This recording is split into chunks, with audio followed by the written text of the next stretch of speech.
فخر موجودات نامدار کائنات حضرت محمد صلی اللہ علیہ وسلم کی زندگی مسلمانوں کے ساتھ ساتھ غیروں کے لیے بھی مشعل راہ ہے۔ آپ صلی اللہ علیہ وسلم کی ذات اقدس جس طرح ایثار و قربانی میں اپنی مثال آپ ہے، اسی طرح شجاعت و بہادری میں بھی آپ کی کوئی مثال نہیں ہے۔ ناظرین گرامی، نبی صلی اللہ علیہ وسلم کی صبر و تحمل سے بری زندگی میں ایک ایسا موڑ بھی ہے کہ جہاں پر حضور اکرم صلی اللہ علیہ وسلم کو نہایت غصے کی حالت میں دیکھا گیا ہے۔ آج کی ویڈیو کا مرکز یہی واقعہ ہے کہ کیسے حضور اکرم صلی اللہ علیہ وسلم کو غصہ آیا، کیا وجہ تھی اور کن لوگوں پر غصہ فرمایا۔ ناظرین گرامی، ایک غصہ وہ ہے جو عام کسی بھی بات پر آ جاتا ہے اور بعض ایسا غصہ کرنے والے اپنے آپ کو بڑا بہادر سمجھتے ہیں۔ دوسرا غصہ وہ ہے جو تلخ بات سن کر آ جاتا ہے۔ آپ صلی اللہ علیہ وسلم کو کبھی بھی غصہ نہیں آیا، کسی بھی بد اخلاق کا رویہ آپ صلی اللہ علیہ وسلم کی پیشانی پر شکن نہیں ڈال سکا۔ ایک غصہ وہ ہوتا ہے جس کا آنا ایمانی غیرت ہے اور نہ آنا بزدلی ہے۔ یہ وہ غصہ ہے جو غیر شرعی امور کو دیکھ کر آتا ہے، جیسے ایک مومن گھر میں اللہ کی نافرمانی دیکھ کر غصہ کرتا ہے، یا تربیتی امور کو متاثر کرنے والی چیز کو دیکھ کر آپ کو غصہ آنا۔ ناظرین گرامی، مفسرین کی تفسیریں اور محدثین کی حدیثیں حضور اکرم صلی اللہ علیہ وسلم کے عفو و درگزر اور صبر و تحمل سے بری پڑی ہے۔ آپ کی ذات مبارک تو ایسی ہے کہ جب بھی آپ تہجد کے لیے رات کو اٹھتے تو بستر سے آہستہ اٹھتے اور دروازہ نرمی سے کھولتے کہ زوجہ محترمہ کی نیند میں خلل نہ آئے۔ حضرت انس بن مالک رضی اللہ تعالی عنہ فرماتے ہیں کہ میں نے نبی کریم صلی اللہ علیہ وسلم کی 10 سال خدمت کی، لیکن اس عرصے میں ایک بھی دن ایسا نہیں کہ جب رسول اکرم صلی اللہ علیہ وسلم نے کسی کام کے خراب ہونے پر اف بھی کیا ہو۔ ناظرین گرامی، آپ کو وہ واقعہ یقیناً یاد ہوگا جب کچھ یہودی اللہ کے رسول صلی اللہ علیہ وسلم کے گھر آئے اور کہنے لگے السلام علیکم، اس کا معنی ہے معاذ اللہ آپ کو موت آئی۔ اب دیکھیے، وہ آپ کے گھر میں آ کر آپ اور آپ کے گھر والوں کو گالی دے رہے ہیں۔ قربان جائیے اس نبی اکرم صلی اللہ علیہ وسلم کے حلم اور حوصلے پر کہ آپ نے صرف اتنا کہا وعلیکم۔ ام المومنین سیدہ عائشہ رضی اللہ تعالی عنہا گھر میں تھی، انہوں نے یہودیوں کے کلمات سنے تو غصے سے بھڑک اٹھی۔ آپ اللہ کے رسول کے خلاف یہ بات برداشت نہ کر سکی، ان کو جواب دینے لگی، لیکن اللہ کے رسول صلی اللہ علیہ وسلم نے فرمایا عائشہ رک جاؤ، ان کو برا بلا نہ کہو۔ وہ کہنے لگی کہ اللہ کے رسول دیکھے تو صحیح یہ آپ کو کیا کہہ رہے ہیں۔ اگر آج کا کوئی حاکم ہوتا تو ان بدزبانی کرنے والوں کو قتل کروا کر نشان عبرت بنا دیتا، مگر یہاں پر رد عمل صرف وعلیکم یعنی تم پر بھی تھا۔ اللہ کے رسول صلی اللہ علیہ وسلم میں کتنا حلم، حوصلہ اور غصے پر قابو پانے کے خصائل تھے، اس کا اندازہ ہم اس واقعے سے لگا سکتے ہیں کہ زید بن سعنہ ایک بہت بڑا یہودی عالم تھا۔ اس نے رسول اللہ صلی اللہ علیہ وسلم کی صفات کو پڑھ رکھا تھا۔ یہ مختلف بہانوں سے آپ صلی اللہ علیہ وسلم کی مجلس میں آتا اور آپ صلی اللہ علیہ وسلم کی صفات کو آپ کی ذات گرامی میں دیکھنے کے لیے بےتاب رہتا تھا۔ تھوڑے دن گزرے تھے کہ اسے یہ موقع میسر ہو گیا۔ زید کے اپنے الفاظ یہ ہے، میں رسول اللہ کی مجلس میں تھا، ایک اعرابی آیا، اس نے عرض کیا یا رسول اللہ صلی اللہ علیہ وسلم، میرے علاقے کے کچھ لوگ مسلمان ہوئے تھے، اب انہیں قحط اور فقر و فاقہ کا سامنا ہے، اگر انہیں فوری مدد نہ ملی تو خطرہ ہے کہیں وہ اسلام سے نکل نہ جائے، اس لیے میں آپ صلی اللہ علیہ وسلم سے امداد کا طالب ہوں۔ اس وقت آپ صلی اللہ علیہ وسلم کے پاس رقم نہیں تھی۔ زید بن سعنہ کہتے ہیں کہ میرے ذہن میں ایک ترکیب آئی کہ کیوں نہ آج میں مسلمانوں کے نبی کو آزما لوں۔ میں نے 80 دینار رسول اللہ کو ایک خاص مدت کے لیے ادھار دے دیے، جو انہوں نے میرے سامنے ہی اس ضرورت مند اعرابی کو دے دیے۔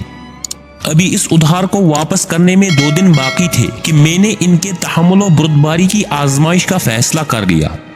ایک جنازے کی ادائیگی کے لیے آپ صلی اللہ علیہ وسلم اپنے صحابہ کے ساتھ جنت البقیع تشریف لے گئے۔ جنازے سے فارغ ہوئے تو میں بھی وہاں پہنچ گیا۔ میں نے اپنے منصوبے کے مطابق اچانک آپ کی چادر پکڑ لی اور اتنے زور سے کھینچی کہ وہ آپ صلی اللہ علیہ وسلم کے کندھے سے اتر گئی۔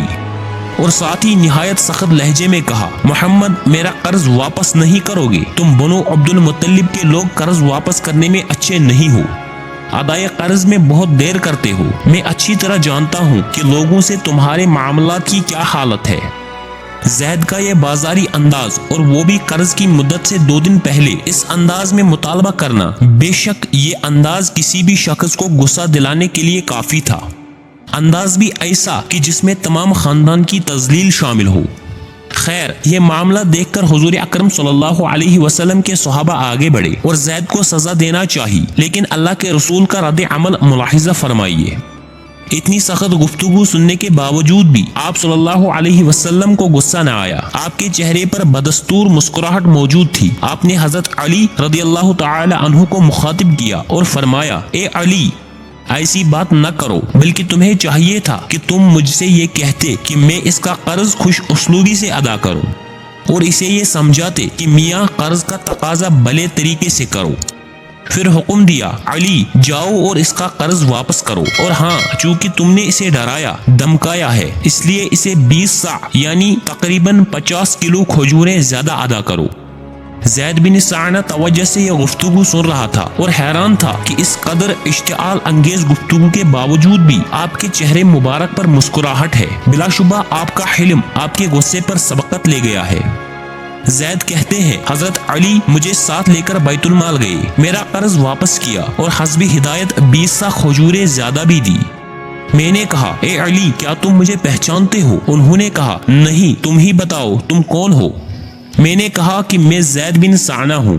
کہنے لگے، اچھا، یعنی وہی جو مشہور یہودی عالم ہے؟ میں نے کہا، جی ہاں۔ اب حضرت علی رضی اللہ تعالی عنہ نے کہا، یہ جو تم نے اللہ کے رسول سے گفتگو کی ہے اور ان کے ساتھ بد اخلاقی سے پیش آئے ہو، تمہیں اس کا ہرگز کوئی حق نہیں تھا۔ میں نے کہا، اے علی تم ٹھیک کہتے ہو، مگر تمہیں معلوم نہیں ہے کہ میں حق کا متلاشی تھا۔ میں نے نبوت کی تمام صفات آپ صلی اللہ علیہ وسلم میں دیکھ لی تھی، 2 صفتیں باقی رہ گئی تھی جن کا تعلق آپ صلی اللہ علیہ وسلم کے حلم، حوصلہ مندی اور بردباری سے تھا۔ آج میں نے ان صفات کا بھی خوب مشاہدہ کر لیا ہے، بلا شبہ وہ نبی آخر الزماں ہے۔ اے علی، میں آپ کو گواہ بناتا ہوں کہ میں آج سے سچے دل سے اسلام قبول کرتا ہوں۔ پھر کلمہ طیبہ پڑھا اور صحابیت کا شرف حاصل کیا۔ ناظرین گرامی، حضور اکرم صلی اللہ علیہ وسلم کے صبر و تحمل اور بردباری کے ہزاروں واقعات سے تاریخی کتابیں بھری پڑی ہے، لیکن ایسا کون سا واقعہ پیش آیا کہ حضور اکرم صلی اللہ علیہ وسلم کو بھی غصہ آیا؟ اس واقعے کو امام احمد بن حنبل نے مسند احمد میں کچھ اس طرح روایت کیا ہے۔ حضرت عبداللہ بن عمر بیان کرتے ہیں کہ میں اور میرا بھائی مسجد میں گئے جہاں رسول اللہ صلی اللہ علیہ وسلم اندر تشریف فرما تھے، جبکہ کافی صحابہ برآمدے میں بیٹھے تھے۔ جب ہم دونوں مسجد کے صحن میں گئے تو ہم نے لوگوں کو فلانگ کر آگے جانے کو مناسب نہ سمجھا اور مسجد کے ایک کونے میں بیٹھ گئی۔ ہم نے سنا کہ صحابہ کرام نے قرآن کی آیت کا تذکرہ چھیڑا اور اس میں ان کے درمیان اختلاف ہو گیا، یہاں تک کہ ان کی آوازیں بلند ہونے لگی۔ جب یہ آوازیں نبی کریم صلی اللہ علیہ وسلم نے سنی تو وہ غصے کی حالت میں باہر نکلے۔ حضرت عبداللہ بن عمر بیان کرتے ہیں کہ میں اور میرے بھائی نے دیکھا کہ رسول اللہ صلی اللہ علیہ وسلم کا چہرہ مبارک اتنا سرخ ہو رہا تھا اور آپ صلی اللہ علیہ وسلم ایک ہاتھ سے مٹی پھینک رہے تھے اور فرما رہے تھے، لوگو رک جاؤ، تم سے پہلے امتیں اسی وجہ سے ہلاک ہو گئی کہ انہوں نے اپنے انبیاء کے سامنے اختلاف کیا اور اپنی کتابوں کے ایک حصے کو دوسرے حصے پر مارا۔ یاد رکھو، قرآن اس لیے نازل نہیں ہوا کہ تم اس کے ایک حصے سے دوسرے حصے کی تکذیب کرو، بلکہ وہ ایک دوسرے کی تصدیق کرتا ہے۔ اس لیے تمہیں جتنی بات کا علم ہو اس پر عمل کرو، اور جو معلوم نہ ہو تو اس کے علم سے معلوم کر لو۔ اللہ اکبر۔ اللہ پاک ہمیں قرآن پاک کو صحیح طور پر سمجھنے اور اس پر عمل کرنے کی توفیق عطا فرمائے، آمین۔